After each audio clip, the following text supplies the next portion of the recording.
शिव पुराण रुद्र संहिता तृतीय खंड 9वां अध्याय। पार्वती का स्वप्न। ब्रह्मा जी बोले, हे मुनिश्रेष्ठ नारद, जब मैना पार्वती के पास पहुंची तो उन्हें देखकर सोचने लगी कि मेरी पुत्री तो कोमल और नाजुक है। यह सदैव राजसी ठाट बाट में रही है। दुख और कष्टों को सहना तो दूर की बात है, इनके बारे में भी यह सर्वथा अनजान है।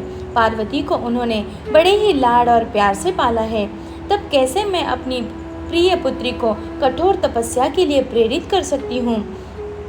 यही सब बातें सोचकर मैना अपनी पुत्री से तपस्या के लिए कुछ नहीं बोल सकी।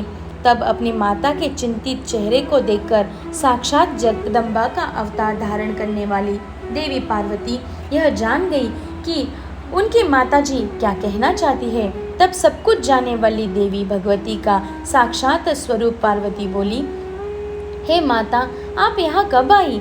आप बैठिए।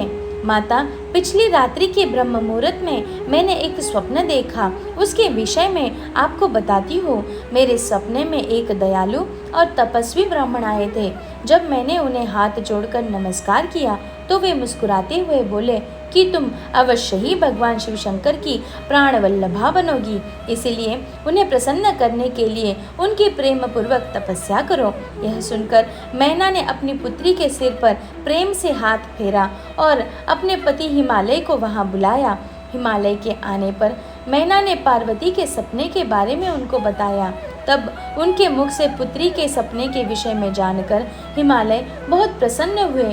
तब वे अपनी पत्नी से बोले, प्रिय मैना, मैंने भी पिछली रात को एक सपना देखा था। मैंने अपने सपने में एक बड़े उत्तम तपस्वी को देखा। वे नारद मुनि द्वारा बताए गए सभी लक्षणों से युक्त थे। वे उत्तम तपस्वी मेरे नगर में तपस्या करने के लिए आए थे। उन्हें देखकर मुझे बहुत खुशी हुई। मैं अपनी पुत्री पार्वती को साथ लेकर उनके दर्शन के लिए उनके पास पहुंचा। तब मुझे ज्ञात हुआ कि वे नारद जी के बताए हुए वर भगवान शिव ही है। तब मैंने पार्वती को उनकी सेवा करने का उपदेश दिया, परंतु उन्होंने मेरी बात नहीं मानी। तब वहाँ सांख्य और वेदांत पर विवाद छिड़ गया। तत्पश्चात उनकी आज्ञा पाकर पार्वती वहीं रहकर भक्ति पूर्वक उनकी सेवा करने लगी। हे प्रिय, यही मेरा सपना था जिसे देखकर मुझे अत्यंत प्रसन्नता हुई।